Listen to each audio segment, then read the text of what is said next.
あ、吐いた吐いたごめん、気づいてなかった。吐いた吐いたよね。なんで勝手に切れんねんね。おとついやって設定何も変えてない。吐いたでしょ。ごめんなさいね。吐いたでしょ。いや、よかったよかった。気づいた。よかったよかった。赤坂さんもおはようございます。すみません。ゆうさん、夜遅くすみません。もう一回言い直します。斉藤さんすみません。なんか質問ありがとうございました。入ったよね、多分ね。入ったよね。入ったね。よしよかった。ごめんなさい。なんか何にもいじってないのにさ、もう気まぐれオレンジロードやね。古い。エアブラシの斉藤さんからなんかコメントがあって、それにお答えすると、どんな社会でも出世欲、派閥争いねあるんじゃないですか。僕みたいにもう全くできない人間もいるし、苦手な人間も全くできない人も世の中いるので、もうそういうの特にこのハポーンっていう国ではなかなかハポーンっていうのではね、うまいこと生きていけないということで。今日はね、神はね、これあれですね。ごめんなさい。はじめ頭申し訳ございません。さつきはさんの歯が抜けましたねと。みちみちさん ありがとうございました。横浜 M さんもライムちゃんもゆうさん、もうおはようございます。中野大代さんもなんか初めてかもしれないね。嬉しいです。ありがとうございます。めいさんも赤坂さんもゆずみかんさんもひなさんもそちら遅い時間、渡辺弘作さんもスマイルひろみさんも台風去ってかなり暑くなりそうです。よかった音楽だけ BGM 流れてます。一平こぼれしたふみさんおはようございます。お兄ちゃんいい顔でしょ。なんかこう嫁はんがねこう逆光でええ感じやと思ったらちゃんとこの時ポーズ取ってくれたんですよね。ある程度ちょっとその色にまず近づけたような色でスタートをしていきながら、これは、ファブリアーノの紙見せておきますね。これもういただき物なのでこれはこれで僕なりにはうまく使いながら、早速このごめんなさい、はじめこの辺のアングルからあんまり紙をね触りたくないんですよ。やっぱ手って油があるので、すげえ落ちてきた。油がこうついてしまうので、あんまり手をつけない方がいいです。皆さんね、紙にね、どんなんでもデッサンとかも同じなんですけど、あんまりこう手をつけない方がいいかなと。バーンとシェンナ系とイエローオーカみたいなのとを入れたので、出だしすみませんでした。すぐ気づいてよかった。何もいじってへんのにね。気まぐれオレンジロードですよね。でここにちょっとこう鮮やかなねちょっと赤とかを刺したり、こう黄色とかね刺したり、ちょっと来週がごめんなさい、多分動画公開1本だけになるかなと思ってます。2本できたら嬉しいんですけど、ちょっと忙しいですね今。いろんな仕事がガチャガチャとあって、ちょっと動画を作る暇が今一切ないのでお許しください。でこうあって、例えば、ほっぺたのとこなんかはちょっとこう冷気系みたいな色とかを、ライブ配信はねもう編集せんでええからどっちかというとやりたいぐらいなんですけどね、ちょっと赤みがかった強さみたいなのをちょっとこう入れてみたりとかで、土台がこう命みたいに書いてあったからね、デュッとこうデュッと、やつらももうすぐ帰ってきおりますからね、もう本当に楽しい独身生活も終わりました。たった2日間のおらんかったでやっぱね静かで寂しいけど、帰ってきたらうっさいなと思いますけどね、こう難しいですよね子育てってね。ずっと静かなのもいいですけど、やっぱねこう可愛いっちゃ可愛いしね、面白いっちゃ面白いし、明るい元気やって言ったら元気やし、もう子供ってね一長一短ありますよね、ほんとね。よいしょ。皆さんもね結構もうね子育てを終わられたっていう人もいたりとかもするしね、もう子供は育ててないっていう方ももちろんいろいろいていいと思いますけどね、我が家みたいに真っ只中っていう人もねあまり見れないと思いますけど、ビューッといやー、台風でね野球まで中止になってびっくりしました。昨日ちょっと楽しみにしてたのに、僕の大好きなねホームラン打って調子がいい浅野君また超イケメンなんですけど見れるかな思って楽しみにしてたのに、ピューでちょっとこう赤系をずっとこうやっていってもう土台の段階すごいもう大事なので少しこうおしゃべり静かになりますけども、でこの暗さみたいなのが頭のを伝ってこういう角度でずっと行くんですね。で、こういう風に、行くんですっていうことは意識をしておいて、でちょっと例えば、この中になんかね少しだけでも寒色系みたいなのをちょっと感じとさす。例えば黄色系に少し今青を入れたんですね。ここの青を入れたんですけど、少し感じさせてあげたりとかすると、どの辺かな、この辺とかにねちょんと、そうすると下のイエローカみたいなのと混ざってちょっと緑みがかったような色になると、ほんの少しこういうことをしてあげたりとかするだけでなんかいつも顔おぎそのおっさんに茶色人間やねとか言われて文句言われるわっていう人にとってはでちょっとまたイエローか系みたいなのとかね入れながら、でこのやっぱ土台がもうめちゃくちゃ大事だと思ってます。めちゃくちゃね、少しなんか分離色みたいな感じにもなってるんですよね。ちょっと後で質問読みますのでちょっとお許しくださいね。今ねごめんなさいね。この段階ね一番集中せんと。台風大丈夫でした？なんか台風といえばね九州からみたいな、沖縄九州から行ってでなんかもうちょっと9月ぐらい入ってくると関東とかあちらの方にっていうのがイメージとしてあるけど、いきなり関東やったですね。関東でした。あれどこの辺だったんですか？静岡ですか？ニュースを全然見てないのでね、今回はなんかって突然そちらの方からよいしょ。今日うちの兄貴の誕生日おめでとうございます。ここで言うとくね、めんどくさいのでねLINE で言うのもめんどくさいし、会ってないな兄貴に何年3年3年ぐらい会ってない。私の個展に来てくれたのが最後かな。生きてるっぽいからいいやね。鎌倉時代の平均寿命の倍ぐらい生きましたって、なんかわけわからん50歳ですけど、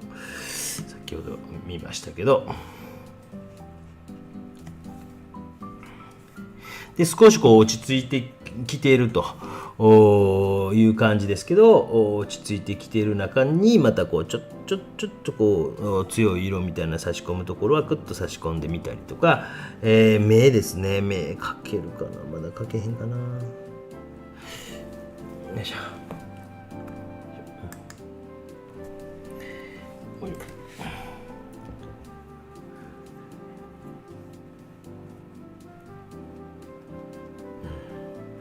よかった、早めにね音声のあれ気づいてよかったね。キュッと強めにしてで、黒目に入って白目を塗り残しつつ、白目っていうか白い光のとこ塗り残しつつ、例えばこの中にほんの少し青を差し込んであげたりとかして、で逆光の眼球で、その茶色系イエローか黄土色系みたいなのがちょっと毛先の水気を取って、ちょっと拭き取ってあげたりとか、ギュッとしてあげてね。やっ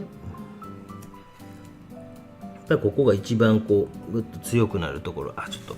上の方まで全然書いてなかったね。よいしょ。台風皆さん大丈夫でした？本当なんかね、ヤフーニュースだけはちょろっと見てたら、あんまりこうそんなにこう被害的なのが出てないんですけど、わからないですけど、大体ね、台風といや九州沖縄からなんやけど、今回なんかまずそっち行ったんやと思って思いましたね。これでね、だからこれある程度で一発でこう決めていくというね、難しさ。でね、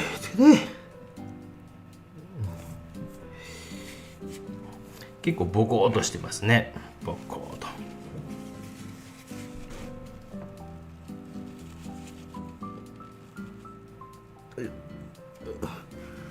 まだ乾いてないうちにやってしまったんでね。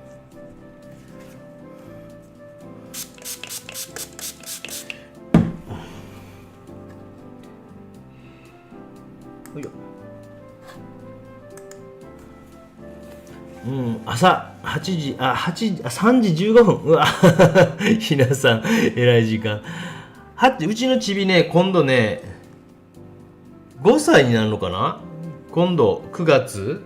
5日で、弟が3歳かな。ですね。うちのちびは。だから弟なんかね、生まれた、このお兄ちゃんが生まれて、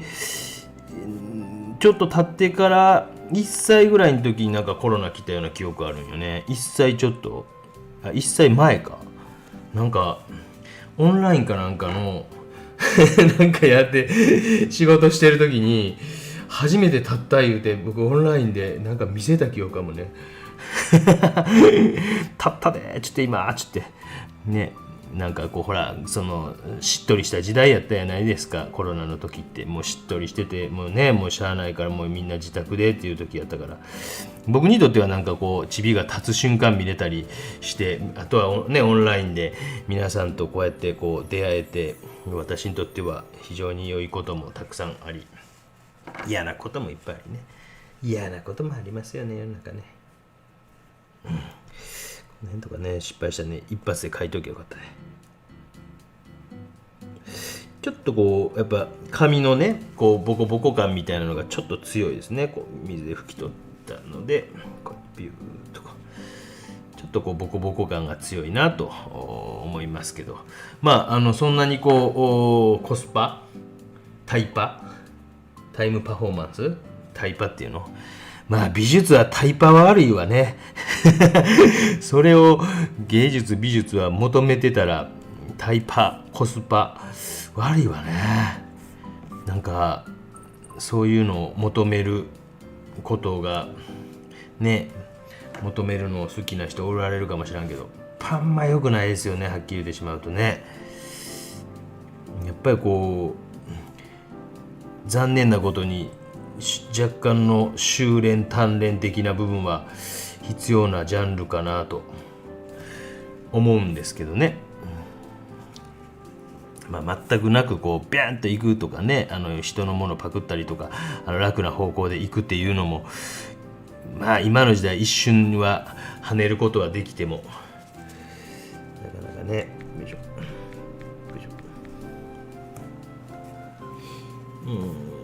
ライブを休憩時間に、しようと待ってました。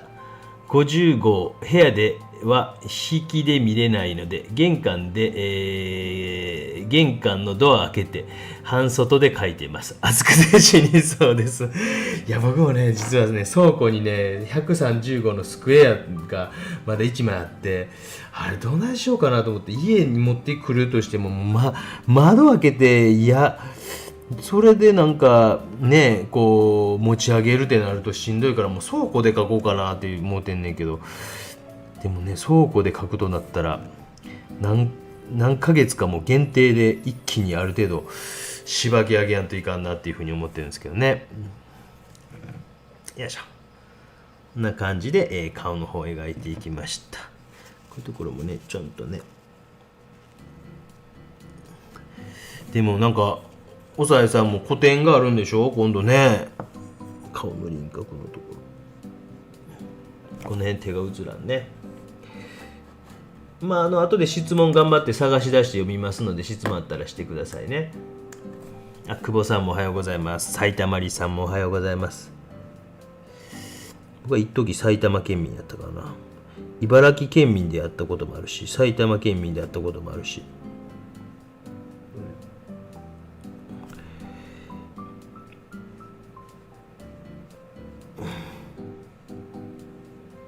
埼玉ってなかなかね、なんかこれっていうもん、埼玉スーパーアリーナこれっていうなんかこう浦和レッズ何かあるかな埼玉。まあね、まだこう食べ物とかも草加せんべい埼玉でなんかあるんですっけ。あんまパッと浮かばんね。あれかな、長瀞長瀞って埼玉でしたっけ。よいしょよいしょ。本当に土台が命で、もうほぼいい土台ができたの分かります皆さんね。でちょっと外側からグッとこう決めて、輪郭エッジとしては強くなっても、まあこれはこれでこの絵はそういう風な感じで描こうかな思って、なんかエッジがこうもっともっと写実的にもし時間あって描いていくとなったら輪郭とか弱めるかもしれませんけど、とりあえずはこれぐらいグッとこう強めた、輪郭線にしておいて、埼玉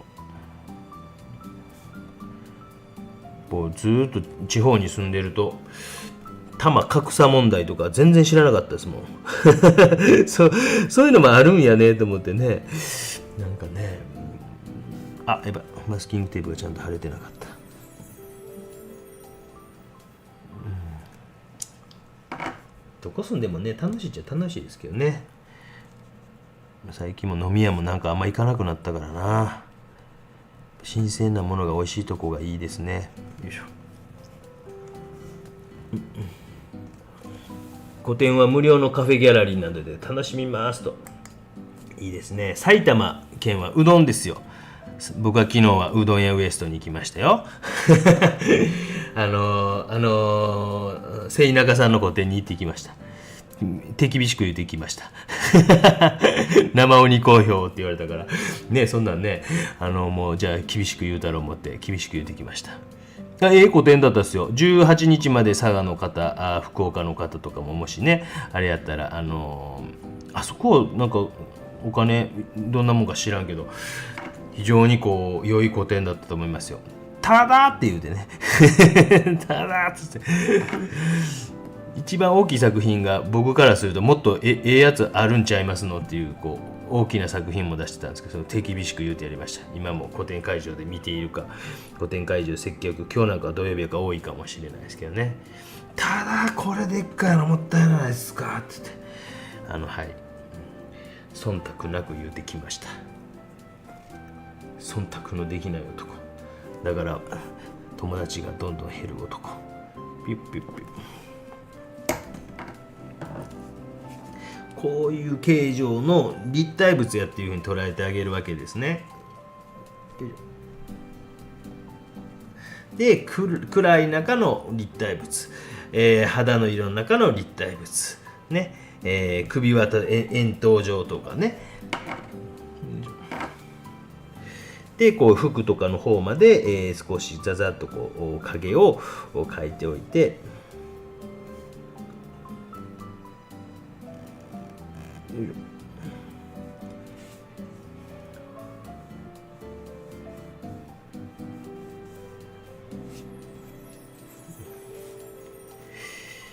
京都のいいなぁ、なんか京都も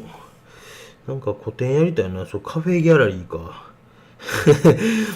京都奈良とかでなんかあんの、なんかとかやらしてくれんかな。もう百貨店やなくていいんですよね。僕はもう百貨店もちろんねあれですけど、百貨店が悪いと言ってるわけじゃないですけど、百貨店もだいぶいろいろやってきたんで、逆になんか個人経営的な画廊さんももちろんこう賃料が発生するとこは賃料払いますので、なんかねおすすめの、来年はちょっと東北の方です一個考えてるんですけど、もし他の地域とかでもなんか私お手伝いできますとか、なんかねここどうですかとかあったら、ぜひぜひ可能な限りなんか展示撤収もう僕お金払うのでやってくれやる人がおったらめっちゃ助かるんですけどね。よいしょ。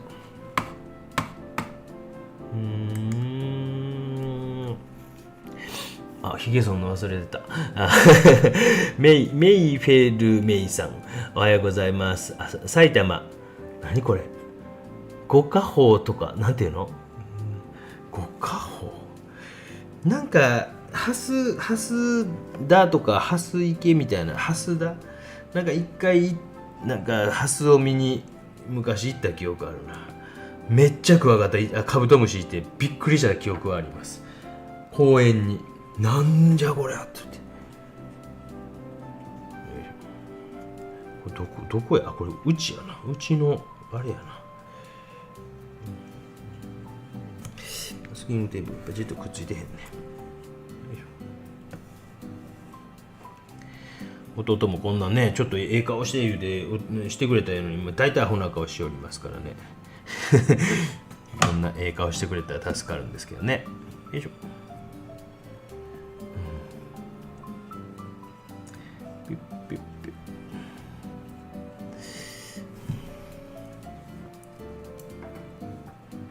ちょっと波がね、打ち方がちょっと激しいかなとは思いますけども、もうちょっとこう進みながら。よいしょ。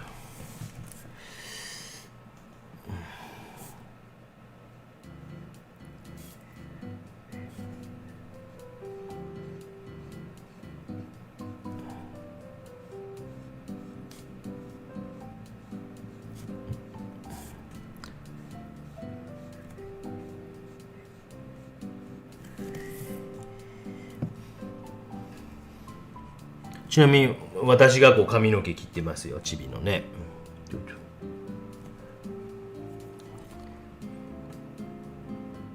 ちびちゃんのこう髪の毛を切っている動画みたいなのも撮ったんですけど、やっぱりボロロンとこう出てるので、アカウントバンされてしまったりね、幼児虐待になるのであげれませんでしたが、昨日はね、カニ取りの動画を上げてましたね。あれ結構前に行った記憶あるな。このぐらいで一回乾かします。よいしょ。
生鬼好評いいですねというあれですけど、ボロクソ言いますよ。中途半端には言いませんよ、残念ながらね。台風はめったに来ませんと。松本さんは通ってる病院で9月末からね、宣伝こうしてあげたいけど、一応なんかメンバーシップの方のね、あれで特権ということになってるからね、ごめんなさいね。通ってる病院のなんか展示とか、これちょっとアップで見せましょうか。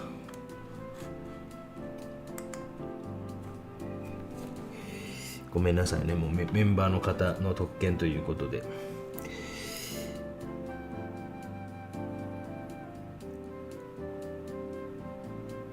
眼球なんで、やっぱりこう端の方はこう白くこうなっていると。この辺も眼球のまあね、はっきり言うからね僕は忖度というのができない人間なので、もうはっきり言う。いや本当になんかいい個展やったですよ。非常に皆さんよかったらね、近くの方など行かれてはどうでしょうか。ただやっぱこうなんか大きい絵がね、もったいないなと思って、これこうあれとこれをこうしたらよかったのにっていうので、かなりこう手厳しく言うときました。小さいのとかね、100枚ぐらいこの1年で描いた言ってはりました。うえーって言って。またお仕事もね、ちょっとこう続けながら、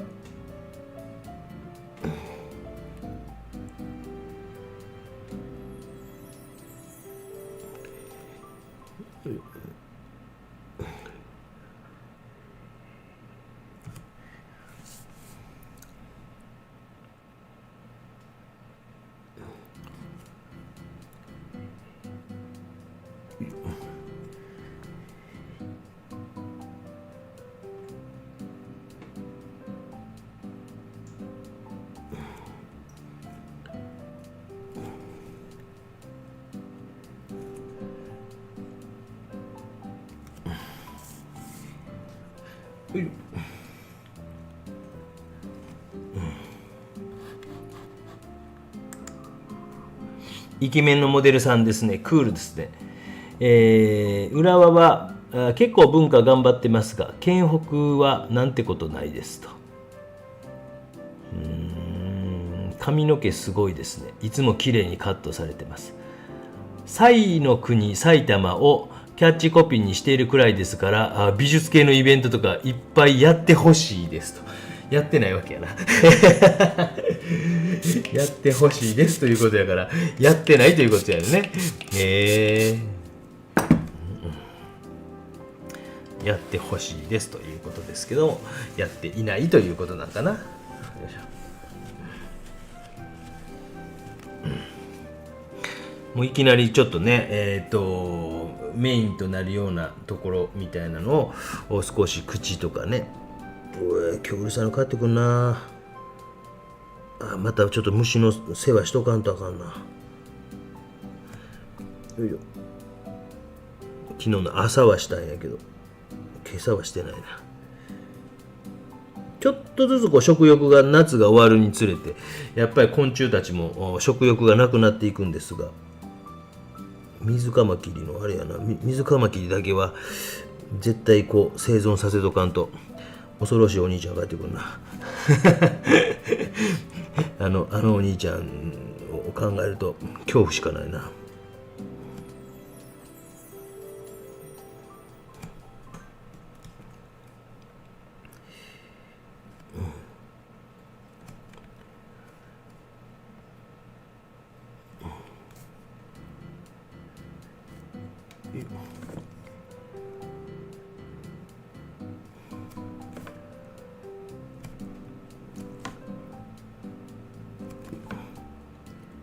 まあ土台をある程度作ったら、ある程度こうググッと描写していったら、まあまあのねこう感じになっていくというのがまず分かりますよね。土台のところを作ってね。もうちょっとこうもう一層どうするかやな。これ難しいとこやね。もう一層かけた方がそら深みは出てくるけど、例えばここのとこなんかは薄くこう色をかけておいた方が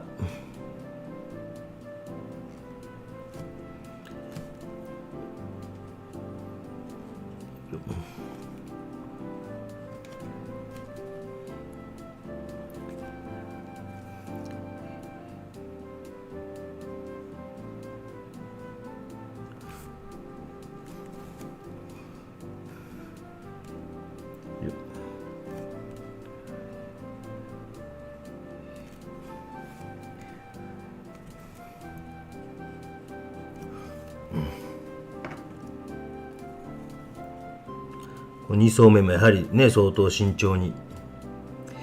まあほぼ2層で終わらせるかなと。あとはまあ細かい描写をしながら3層という感じやけど、この2層目が結構緊張感がいるというか、ただそんなにこうゆっくりもできないというかね、どうしてもね。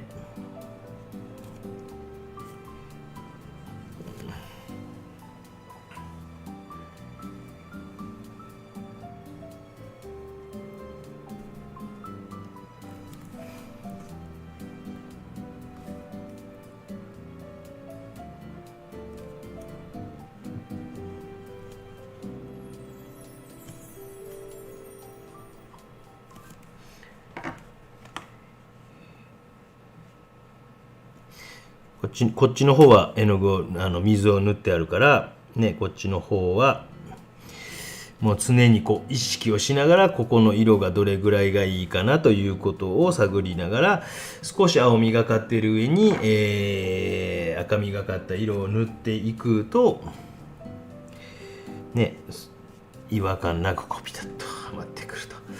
で、先ほどと同じようにこの稜線と呼ばれるようなところとか、例えば耳なんかとかっていうところとかはもうちょっとこうね、そんなにこう強く描きすぎないように奥に回っていくところやったりするので、描きすぎないようにしながら、でもこの辺もちょっと意識しながらね。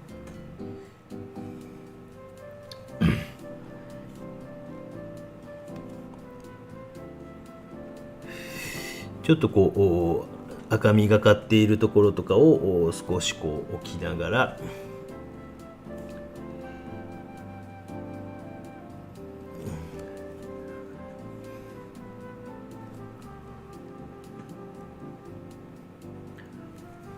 ふいふいふいふいふ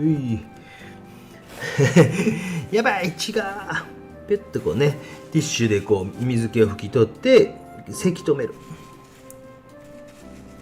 少し明るいなと思うところはもう少しこうティッシュとかでちょこうすると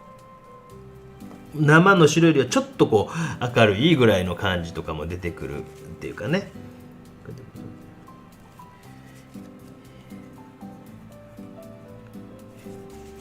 これはちょっと強すぎね。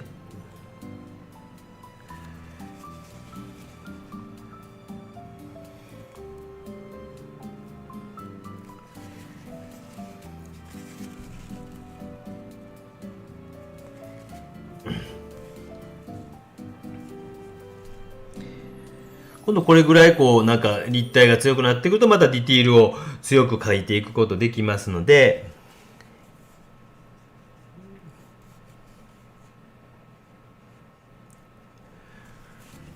もう少しもしかしてこういうところ、青みがかってるのまたやっぱちょっと入れたいな思ったら少しシュッと差し込んであげたりとかすると、他とこううまいこと馴染んで、少しのこういう感触系みたいなのが画面の中で結構グッと効いてきますよね。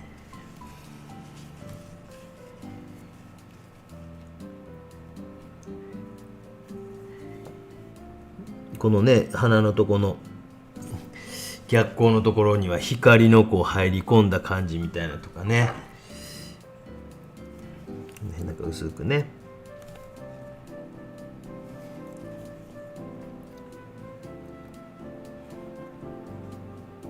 ここまでこう一発である程度描くというのがまあ難しいわけですよね。ある程度ね、それは分かってますよ皆さんね。それができへんにゃいって突っ込んでるでしょ。ピュッと。よいしょ。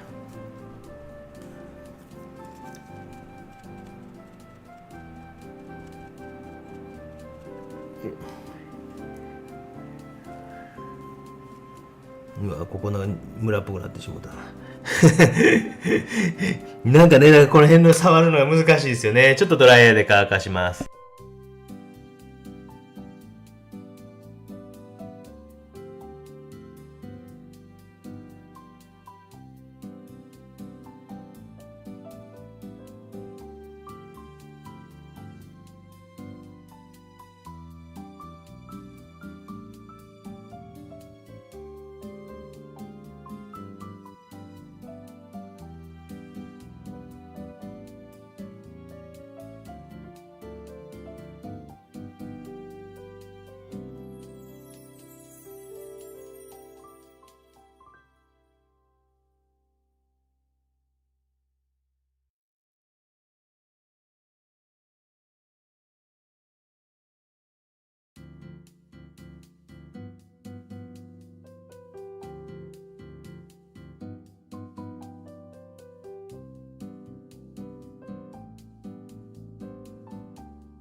ここのまあ村もギリギリ許せる範囲かな。ギリギリ許せる範囲かな。何これ、ギャラリー、皆さん賃料が高い安い言うてんの？古民家いいですねと。展示慣れしている方とか、関西 YouTube メンバーとかいそうなので、何人か集まるとできそうな。末中さんの工程はどこでされているんですか？佐賀のね、画廊の名前わからないですけど、ノマやったかな？ NOMA で、なんちゅうんだっけな、旧枝梅酒造。多分ちょっと前の、鬼講評会のメンバー、何やったっけ、コミュニティ欄の方にありますので、よかったらそちら覗いてください。ちょっと前、いつぞやの。佐賀の画廊ですね。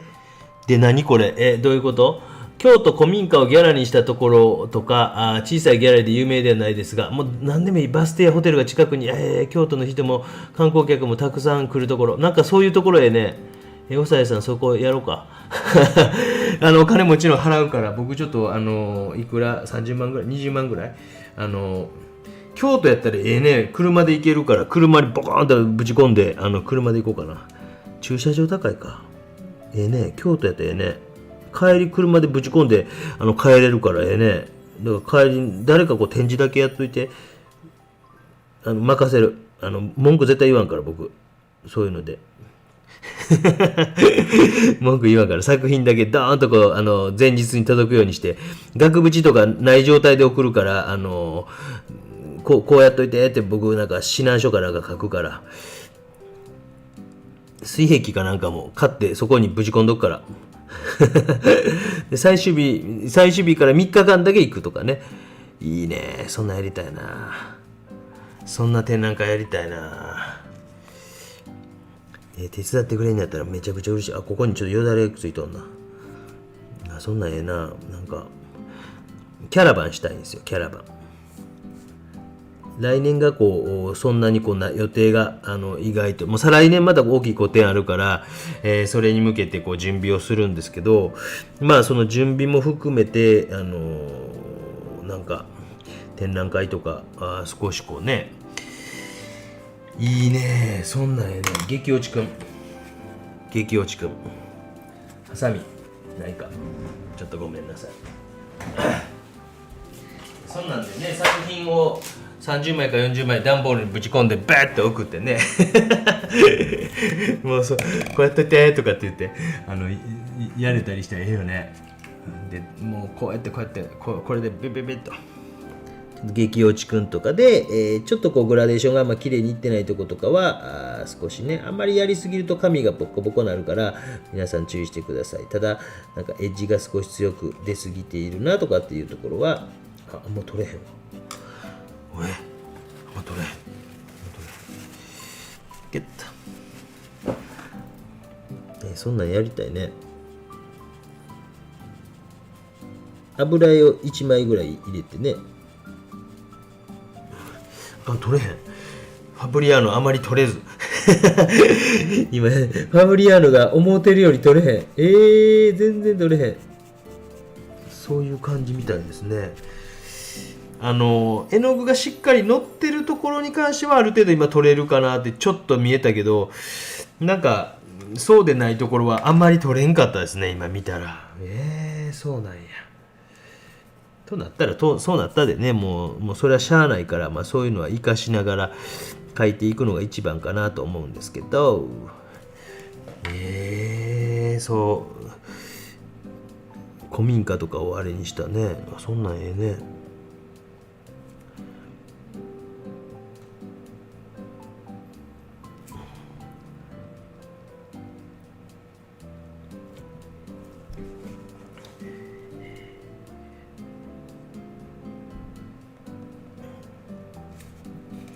凛々しい顔しとんね。なんか男前な顔してって言ったらこんなええ顔しおりましたよええ顔してって言ったら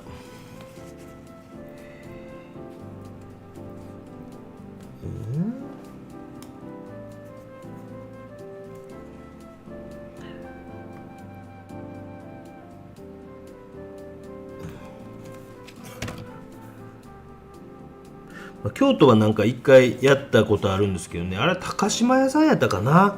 高島屋さんでやったことあるんですけど、まあね、デパートはデパートでもちろんすごい楽しいんですけど、やっぱりこうなんかもうその場で可能なら持って帰ってもらうと作品そういうスタイルのね、個展をやりたいんですよ。もう郵送するということじゃなく、もう可能な限り持って帰ると。それで展示をその場でこう変えていくとかね。そうなると何日間か誰か休んでそこの場におらなあかんな。そうなると俺も行かなあかんか。そうなるとあかんか。そんなんね、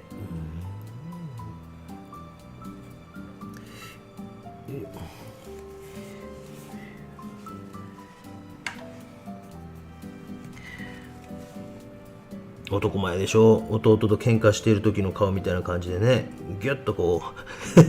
「タオ君何してんの?」っていうね、怒ってる時の顔みたいな感じで凛々しいですよね。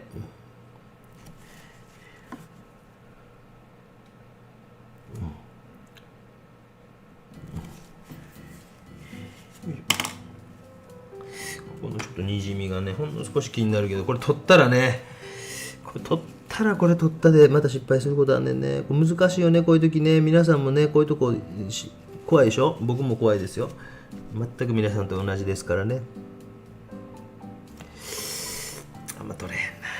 んなギリギリ許せる範囲やけど、僕の中ではね、こういうのね許せないんですよね。でちょっとこう手前の方に出てきている髪の毛とか、前の方の髪の毛とかを少し描いていこうと思います。今日も嬉しいですね。100人超えるとやっぱ嬉しいですね。ね。いっぱい建築関係やってるゆうすけさんや、建築関係だ、池さんとか手伝い来れたら水壁とか持ってきてくれるかも。じゃあもうそうやったらみんなでグループ展せえへんじゃあ僕半分ぐらいでやって、皆さんのもあれするとかね。基本僕お金出すから。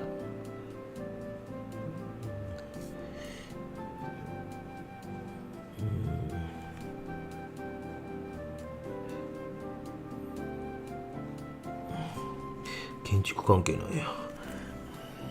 いしょ。男前でしょね、クワガタを狙う感じがするでしょ。取れないからファブリアーノ語が好きなんです。あ、そうなんだ。お手伝いするおさえさんやドリドリママさんの作品も勝手に展示しちゃう。もうありがとうも音楽隊も組めるかな。わい、ドリドリママさんも来てくれんの？先生、京都なら手伝いに行きますとね。いいね。アクリルアートに塗ってた。お坊ちゃんそっくりですと。こんなにあどけないのに身長180超えのスポーツ姿を想像してしまいますと。喧嘩でお前なんか天国に行けってあれお兄ちゃんが言うた。お前なんか遠くなんか天国に行っちゃえって言うたんはお兄ちゃんです。謎の悪口ですよね。悪口なのかあれなのか。もう遠くなんか天国行っちゃえって言うたんですよ。あれおもろかった。ってそれってどっちかというと褒めてるやんみたいなね。って遠くなんか天国行っちゃえって言うたんですよ。面白いでしょ。なん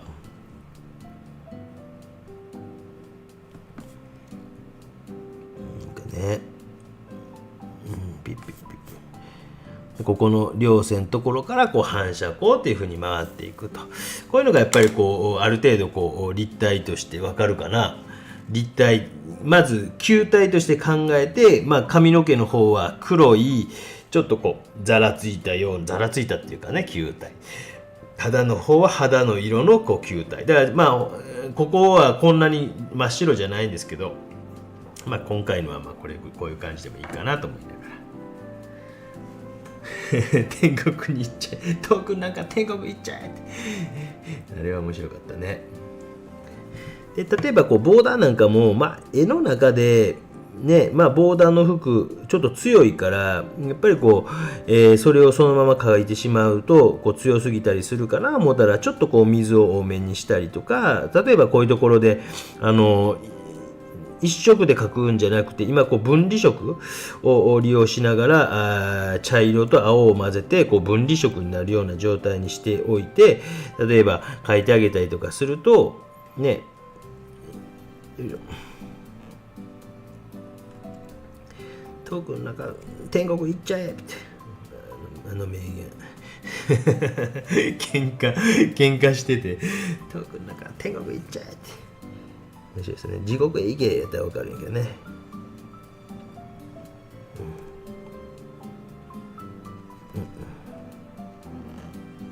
いしょ。例えば見せ場に近いところはちょっと強めに書いておいて、脇役になってくると少し例えば水を多めにして少し主役から離れたところは水を多めにして書いてあげるとかっていう抑揚をつけておいたりすると、かっこよくなるわけですよ。なんか途中段階でも、ね、水彩画とか皆さんの見ていると全部一律に一色作ったらそれでずっとっていう風にされたりするんやけど、もうちょっとこっちの方に行けばちょっと下の方に行けば水が多めになって、主役に近いところの書き込みと脇役のところの書き込みとみたいなのを書くんやけども、その力の差をつけてあげたらねかっこよくなるし、こういうのもなんちゅうかな、端までビチッと書くことが緊張感っていうね、端まで責任を取るっていうことで全部書くということもあるんですけど、画面として見た時にここを見せるためにこの辺は強くてもいいけど、じゃあねこの辺とか少し周りの方とかはちょっと弱めに書いてあろうかなとかっていうふうに書いていくということも絵を作るということなんですよ。いつもハートをくれてるあれかな、KH さんの奥様かなありがとうございます。ハートが飛び交ってる。違うかな。川口さんの個展も素晴らしかったですと。いいね、面白いと。展示期間をお手伝いしますと。歯はなくて今坊主なんですか？坊主になったの？どうしたの？悪いことした？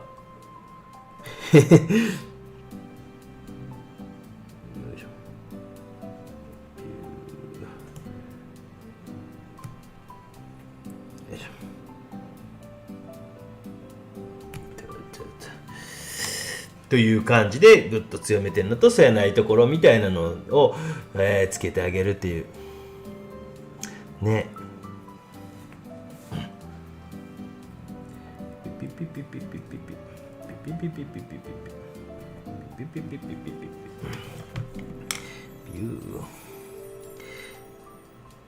皆さんも書けそうでしょ今日のは。いけそうでしょ。出た、いけそう詐欺。こういうところもしかりかもしれないですよね。全部同じように書くんやなくて、ちょっとこちらの方に行けば少し水が多めになっているとかして抑揚をつけてあげたりとかする。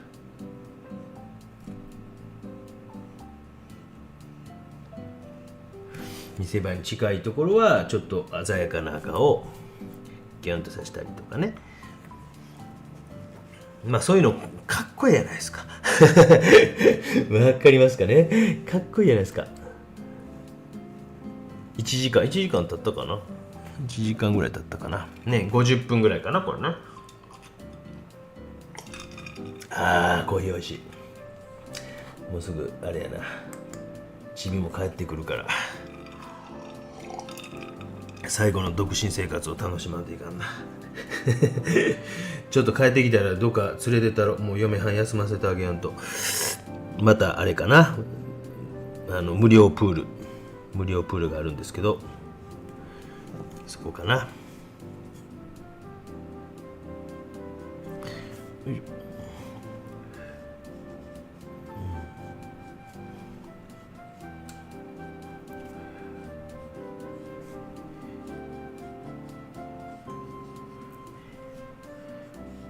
昨日半身を捕まえたって報告ありましたね。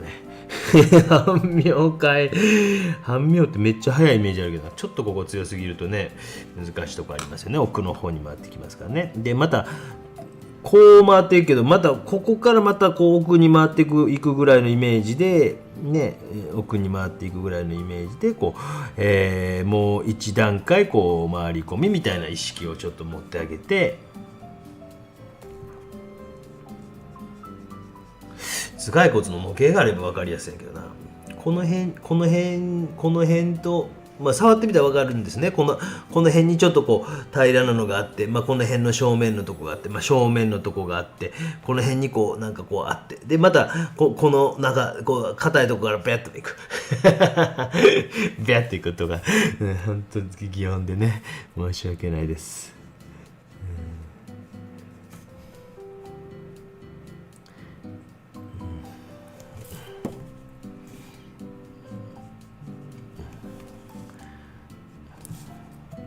まあ1時間ぐらい確かにね、すごいですよね。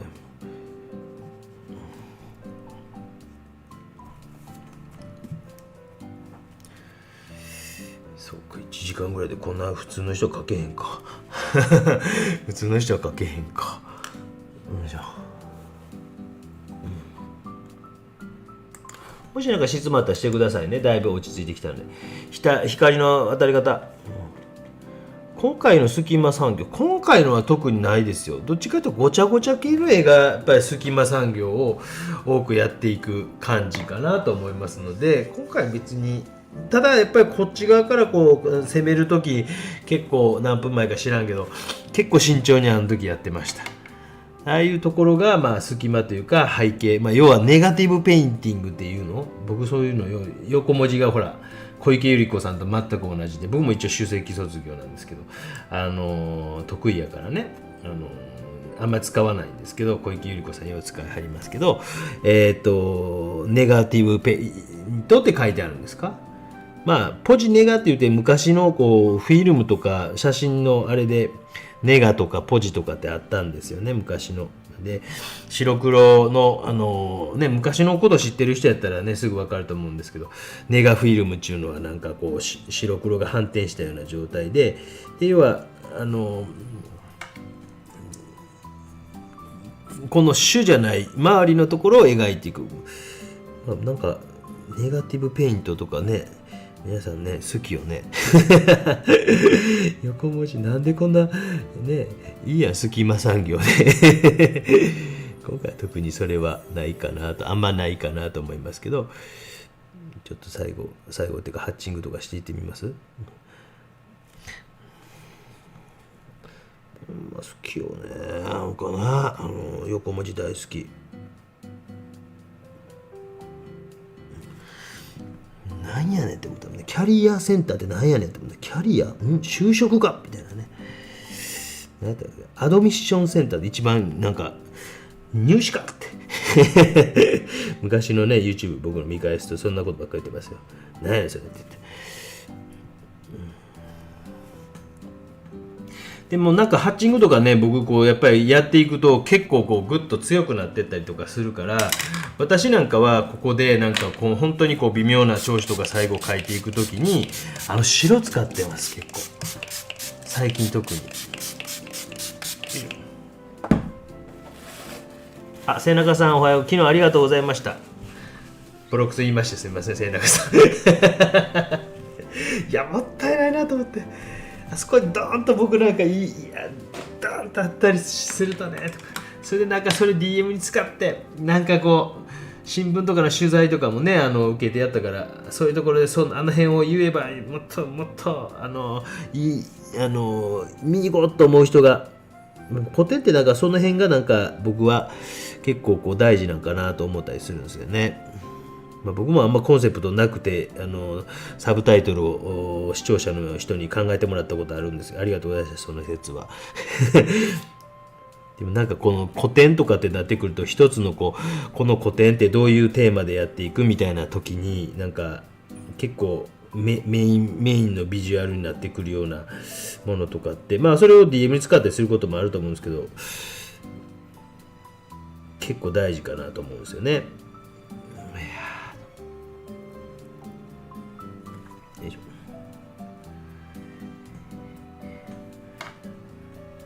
あと何日間疲れたでしょう、古典ね。今日17、あと2日間、日曜日まで。このね奥の方のあれも良かったですね。あれ1週間レンタルっていうかでいくらなんですかね、あれね。僕やらないと思いますけど、なんかめちゃくちゃいい会場やな、私。駐車場が若干ね緊張感ありますよね、あそこね、狭いから。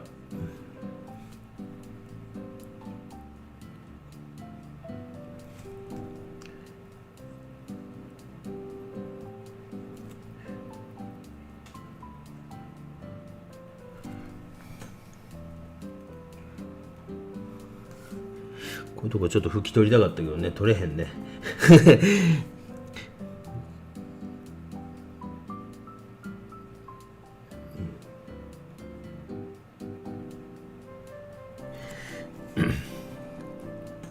白色とかを入れたりもしました。これはまあ一応透明水彩の白ですね、チャイニーズホワイト。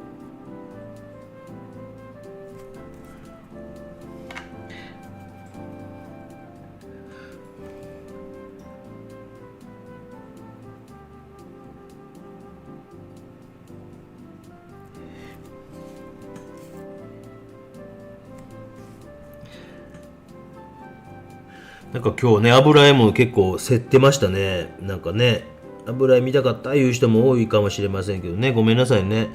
ぱ透明水彩の方がね、圧倒的人口も多いし、どうしてもね、多くなってしまいますのでね、まあ、油絵でも良かったかなと思いながら、このなんか写真元に油絵でも描こう思ったら描けますしね、なんかね。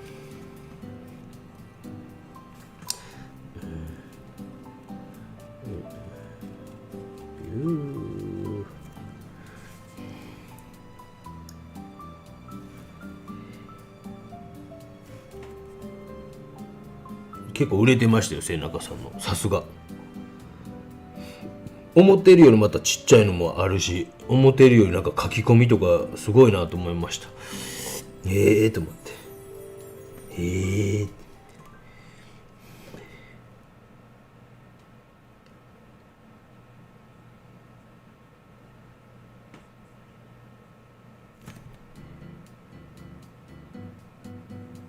ちょっと書き込んでいったら、ちょっと輪郭のところ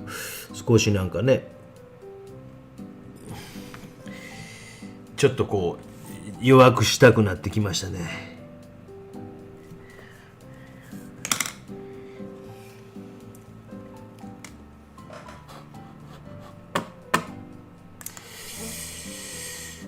絵の中の抑揚コントロール難しいですが、うまく決まるとステージが一段上がるような気がしますと。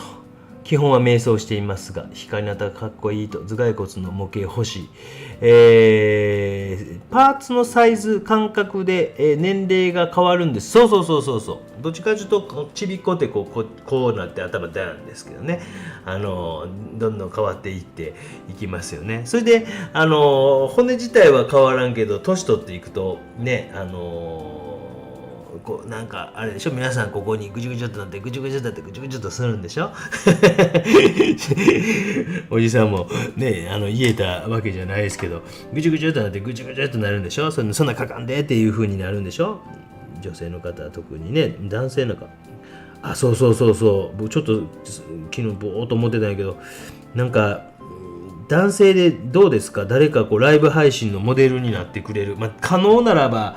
75歳以上がいいんですけど可能ならばなんかやっぱりね、ある程度こう年配の、まあ、女性でもいいんですよ。女性でもただあんまりこう忖度なくやってしまうと思いますので、そこを覚悟して写真も出してという方で、まあ例えばなるべくでもいい写真やないとあかんからあれなんですけど、もう下手すりゃ100でも90いくつのじいちゃんがとかでもなんかいいんですけど、もしねちょっと配信で書きたいな思ったり、配信じゃなくても書きたいな思ったりとか最近思ってるんですけど、結構年配な方、結構ですよ、75以上、まあ可能なら80ぐらい以上、もうできたら150ぐらい。ちょっとこれ本当になんかよかったら、もしあれだったらメールをいただければ、うちのじいちゃんが、でもなるべく顔のほんまにこのぐらいの写真、このぐらいの今の写真ぐらいのこれでもスマホで撮ってます。これスマホでうちの家に住んでるじいちゃんをこうね、光の前にこう座らせてじいちゃんちょっと頑張ってとか言いながらねやってくれる人いたらなんかちょっと書きたいな思って。私の場合は本当にちょっと 病気的なとこあって突然やりたくなって結構こうまた、ね、熱も冷めるんですけどシュッとね冷め方も一瞬なんですけど、ちょっとやりたいなと思ったりするんですけどね。そのなんかデッサン描きたいなと思ってまあ水彩でもいいんですけどちょっとデッサン描きたいなと思ったりしました。よいしょ。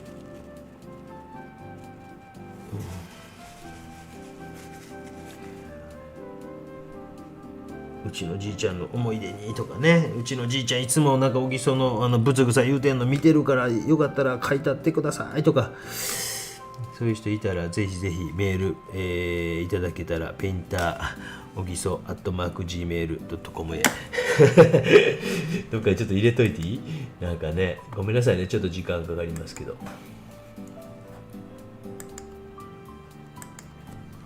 エース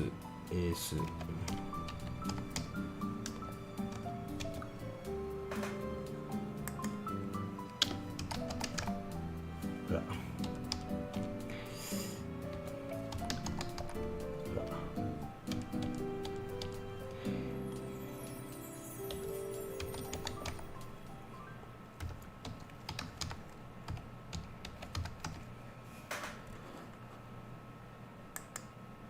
でかでかでかでかよかったらね、ペインター小木曽うちのじいちゃん来年100なんよとかいう、もうとにかくなんか写真とかなかなか難しいでしょうけど、LINE かなんかでね、もう名前送っていっぱい送ってとかって言うてね、うちのじいちゃんちょっと最近そんなんもたりしてます。ちょっと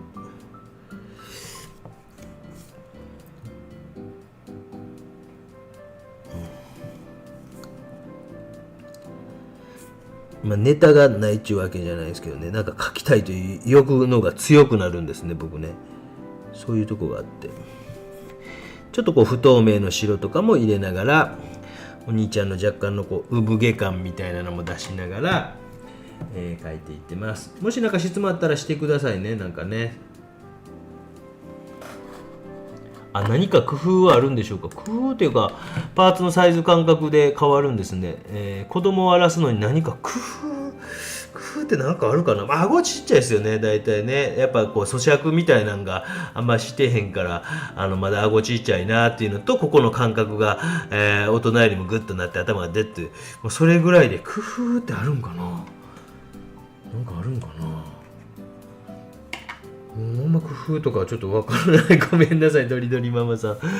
小さい目の作品がいいですね。キリッとしてかっこいいお兄ちゃん。こんにちは、お兄ちゃん。坊主頭似合いそうねえ。松浦さん、おはようございます。凛々しいお兄ちゃん。おさえさん、うちの父親大丈夫ですが若く見えるんですよね。そうなんや。もうシワシワがいいんですけどおさえさんのちょっとLINE でもいいから送ってもらおうかな。書く書かん抜きにまず送って。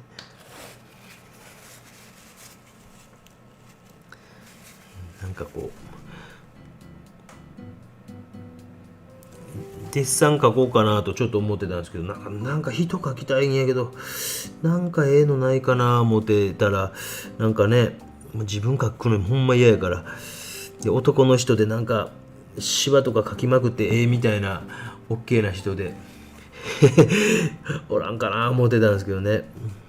こういう時はなんかね、本当にこう芸能人とかね、そういうのを皆さん練習とかで書かれたりするでしょうけど、こう動画にこうするとなった時に僕がね、なかなか出せないからですね、芸能人の人が見てたらぜひぜひっていう人いたら、私宣伝してとかっていう人いたら連絡してください宣伝ならないですけどたった4万人ぐらいのチャンネルやったら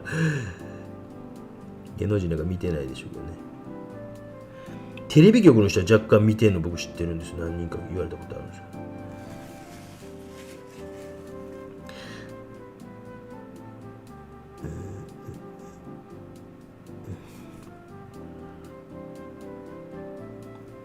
ビ局の人とか見てるってね、すごいですよね。よ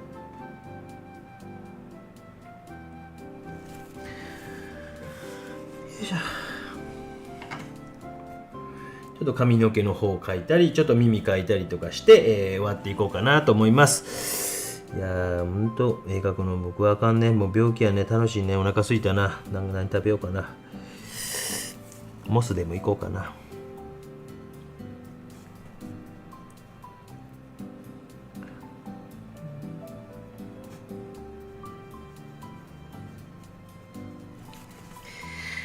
やっぱそばにしようかな。ブクブク太ってきてるからそばにしようかな。顎小さい。そうそう、顎小さいですよ。顎小さい。まあ、あとね、人間、子供描くとき骨格もあるんですけど、やっぱりこう、皆さんシワとかを強く追いすぎてしまうというか、こう、ほうれい線とかにちょっと線があったら、だいたい強く描いたりとかしすぎてしまうな、というのはあります。で、子供ってね、とか、やっぱりこう、若い子ってね、そういうこう、描くとこうしてない、シワとかそういうのしてないじゃないですか。で、そういうのを、こう、ちょっと皆さん描きすぎてしまうところはあるんちゃうかなっていうふうに見てたりとかします。やりすぎとんなっていう風に見てみたりします。よいしょ。かわいいお兄ちゃん、これ凛々しくなったイケメンよね。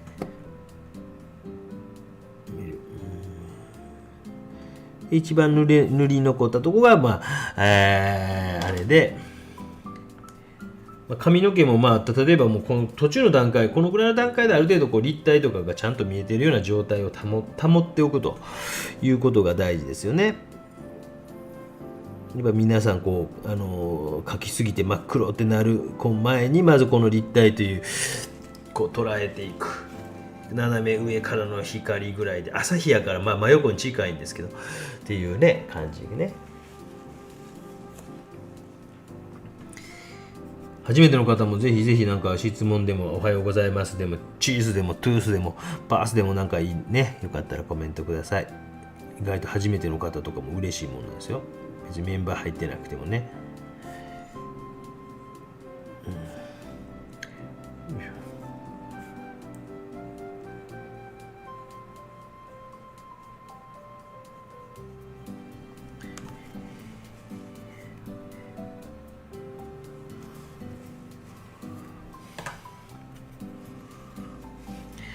これはうちのね、パートナー、妻、ママ、お母ちゃんがうまいこと撮りましたね、写真ね。逆光の時にね、ちょっと止まってって言ってました。ちょっと止まって言ってました。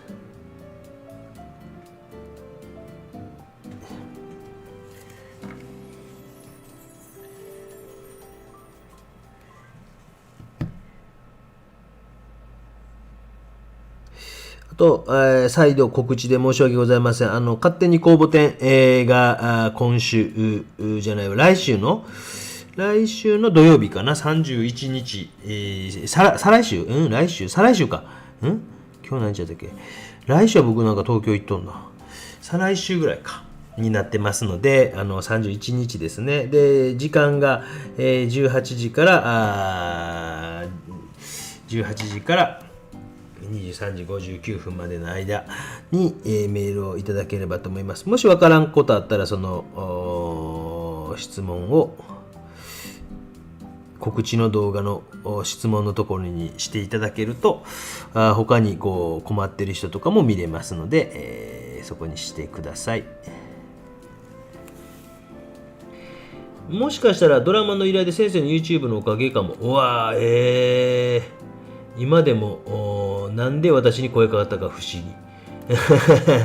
テレビ局の方もまたお願いします。僕もちょっとテレビからの仕事あったんですけど、僕はもうなんかクレジットとかいらんって言ったんですけどね。いらんっつってギャラもいらんって言ったんですけど、ピッピッピッピッピッピッピッピッピッピッ、そういうなんかね、こう新しい作品じゃなかったからですね、僕の場合は。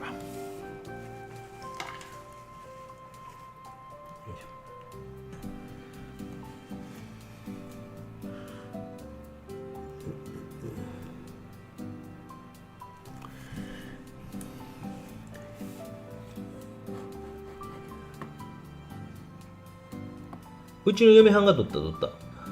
ねえ、上手上手でしょ。でこの携帯感を崩さないようにしながらですね、髪の毛とかも描きながらねやっていってます。背景とかはねザザッと描いた程度ですけど、この絵に関しては、こんな感じでもええんかなと思ったりとか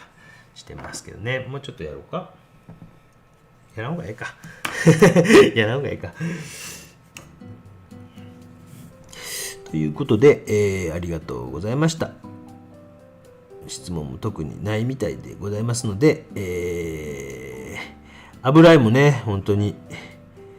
やりたかったんですけど、もしかしてまたね明日日曜日なんよね、一般的に言うとね。日曜日もちょいちょい最近やってますので、もしかしてまた明日やるかもしれんし、朝から虫取りに付き合わされるかもしれないし、分かりませんが、日曜日もどっかでねできたらなと思ったりとか。申し訳ないですけど、野球の方がライブ配信より上ですからね、僕の場合はね生放送のね野球の方が申し訳ございませんがですね。質問ですと、古典は賞をよく取った人や上手い人などが出されるんですか？すみません、初心者なので少し教えてください。古典は賞をよく取った人や上手い人などが出されるんですか？古典っていうのは沙織さん一人でやることを古典っていうのね。でグループ展っていうのはなんかこう同じ志を持った人たちとか、あとはなんかグループがあったりするんですね。例えば、日本やったら団体展と呼ばれるようなものがあって、例えば有名なのは日展とか、日本画でいう院展とかで、そういう人たちの中から例えば選抜した10人でやる15人でやるっていうのを、グループ展と言います。で古典っていうのは実は誰でもできます。別に有名な賞を取ったとか、そうじゃないという人もできます。でその古典っていうのは一般的には画廊とか、今やったら先ほどちょっと出てたよカフェとかで壁に絵飾れますよみたいな感じで、画廊というようなところでやったりします。グループでも同じですけども、画廊とか、あとは百貨店の中にギャラリーってあるんで、そういうところでやったりとかします。で、基本的に古典は誰でもできますね。誰でもできます。でその誰でもできる中に、例えば画廊と呼ばれる、例えば百貨店にしても、普通の画廊にしても、カフェギャラリーでも誰でもできますが、画廊の中で歌詞画廊という呼ばれるジャンルと企画画廊というのがあります。難しくなってきたでその企画画廊というのになると、画廊さんが要はうちでぜひやってくださいやと、うちの抱えてるお客さんをご招待いたしますし、ダイレクトメールとかハガキを送りますので、うちでやってくださいや。ただし売れた時の取り分は画廊さんもある程度持っていきますっていうのが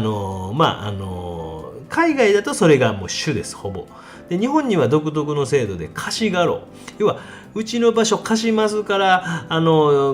1週間3万円で5万円で、銀座やったら20万30万ぐらいするのかな、どうですかっていうことで、ただし運営とかは全部自分らでやってくださいやっていうのが貸し画廊という制度なんですね。で貸し画廊ならば別に賞とか取ってなくても全然できます。うちの息子でもできます作品数さえあればできます。じゃあそのメリットデメリットとしては、やっぱり貸し画廊でやってもなかなか、要は自分のお友達親戚親族しか来ないじゃないですか。で僕みたいにある程度申し訳ないけど口うるさくて言うてしまえば地方とかに僕ポロッと行ったら、やっぱり例えばライブ配信やってたりとかしたら見に来てくださる方とかいるでしょ。でそういう人ならば貸し画廊でもやろうと思ったら全然問題なくできるし、自分の知り合いとかだけでいいわっていう人にとっては近場の人だけでいいわって人にとっては全然貸し画廊とかだけでも問題ないかなというふうに思うんですけど、なかなかこう販売促進的なものにつなげるというのは難しいかもしれない。でも企画画廊の場合はそういうことも含めてやってくださったりとか、額縁をつけてくれるというようなこともあったりとか、そういうこうメリットデメリットというのがあります。だから賞とか取ったり、なんかこうある程度なんか力がついてきたりとか、名前が売れてきたりとかすると、やっぱり一般的な画廊さん、企画画廊、コマーシャルギャラリーっていうんですけど、そういうところからやってくださいというオファーが来る。おじさんなんかも多少来ると。でも僕の場合はもう主として日動画廊さんっていう日本で一番大きい洋画商さんともうズブズブにあるので、ズブズブというと言葉悪いけどももう僕はそこで賞を取ったりとか、もう6回7回5回6回7回やってるから、僕は本当に日動さんすごい好きやし、会場としても広いし全国にあるから、東京、名古屋、福岡、昔は大阪にもあったんですけど、で巡回展もできると。で百貨店の場合は百貨店っていうので、やっぱりこう百貨店が持ってるお客さんもしかり、あとは不特定多数の人がすごく入ってくるので、突然こうフラッと来た人が買っていくこともあったり、見に来てくださることもあったりするので、メリットとしては百貨店っていうのはそういうところはメリットかなと思うんですね。で僕個人的には期間が短すぎるんですよ。昔は7日間やったんですけど、1会場7日間ですよ。1年間から1年半ぐらい準備して、やっぱり7日間って結構で、日動さんの場合2週間ぐらい取ってくれるのを名古屋でも2週間今回やらせてもらったりとか、福岡でも2週間やらせてもらったら1ヶ月半ぐらいやらせてもらった計算になるでしょっていうので、僕は画廊さんの方が最近やりやすいなと。でかといってその日動さんの場合は、例えば大阪とかが弱かったり、大阪に今画廊、昔は大阪にも画廊、熊本にも画廊あったんですよ。今あと軽井沢とパリと台湾はもう撤収してはったかな。そうやってない地域があるんですよ。でない地域も僕行きたいですよ。例えば東北とかで、来年一応今のところ予定では岩手県で貸し画廊さんでやろうかなっていう計画を立ってる。なかなか例えばね、東京まで行くとかってできない人もいるじゃないですか。だから僕はそうやってこういろんなとこで絵描いたり展覧会とかができたらなというので、例えばね、どっかでできへんかなとかって考えてる。ちょっと長なりましたけど、そういうことです。わかりました？素敵なお兄ちゃん、翔太ありがとうございます。ビリー・コールさんありがとうございます。おさえさん、沙織さん、私は賞取ったことないですと。小木曽先生に褒められる時も、うまいとか下手ではないと連呼されてます。そうそうそう。シワがチャームポイントのお年寄り素敵ですね。モデルが見つからなかったら、シャーペイヤ、何これ？パセットハウンドなどのシワシワのワンちゃん。なんかそれ写真送って。僕あんまりこう著作権フリーの画像とか使いたくないんで、皆さんのシワシワの犬を送ってわかりました。いいですね。モデルが最高ね。今度ユウさんにお会いする時でも持っていきたいぐらいな。でも忘れそうだからごめんなさい。ポロッと言うたけどね。なんかね、教えていただいてありがとうございます。そうさんもありがとうございます。かっこいいお兄ちゃんありがとうございました。またね、一緒にこうご旅行する方とかにはね、こういうちっちゃいやつとかをなるべく持って、やっぱここね失敗したね。こういうのはね、アクリル絵の具とかジェストで後でちょっと補彩とかしたりします。もうはみ出たと思ったらね、もう諦める。でこう補彩とかしたら、多少消えるというか、一般の人が見てもそんなに気づかないぐらいになるので、ちょっと長なりましたけどね。なかなかその辺難しいよね、こう説明するのね、今のもね。よいしょ。そうか、なんかそういう動画作ってもいいですよね。個展をするにはと。個展をするには販売をなんかそういうね、作りたいなと思うと、これジェストね、作りたいなと思う動画は頭の中で朝ジョイフルでも出てたんですけど、もうなんか熱が冷めてしまったこれはジェストと呼ばれるね、白なんですけど、アクリル絵の具です。こういうのでちょっと補彩して、もうそんなこう目立たなくなりますもんね。こうね、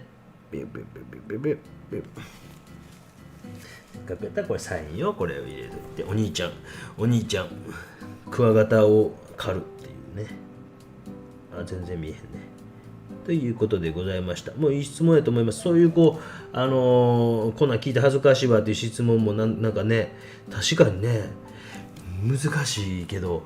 確かにそうやね。どうやって個展やるのとか、どういう人が個展やるのとかね。なんか、多分、地域とかでギャラリーとか調べたらいくつか必ずあると思うんですよ。でその中で貸し画廊ってあって、そしたらこうなんかPDF みたいなの出てきて、1ヶ月これぐらいですせとか値段表とか出てきたりとかするんちゃうかなっていうふうに思うんですね。だからそういう賞とか取ってなくても全然うちのお兄ちゃんでも弟でも個展しようと思ったらできますっていうお話でございました。皆さんありがとうございました。お兄ちゃん よかったら先ほど言うてた下の、アドレスに送っていただいてとりあえず写真でも送ってきていただいて誰からもメール来てないですけど送ってきていただいて、そこからなんか何度かLINE のやり取りかなんかしてね、もういいかなというふうに思ったりとかします。今日はお兄ちゃんを描いてみたということで、もしかして、エアブラシの斉藤さんありがとうございました。松本さんもありがとうございました。勝手に工部店動物 OK ですよね、メイさん。生物なんで皆さんの解釈でこれでね、何かというと狭まっていくんですよだから結構ゆるく広くしてますからね。はい、ということでありがとうございました。みんなのりおっちゃんさんもありがとうございました。斉藤まりさんもありがとうございました。かっこいいイケメンお兄ちゃんもうすぐ帰ってくるぜの回でございました。ご視聴ありがとうございました。よかったらグッドボタン押しといてよろしくお願いします。チャンネル登録してない方ぜひ。では。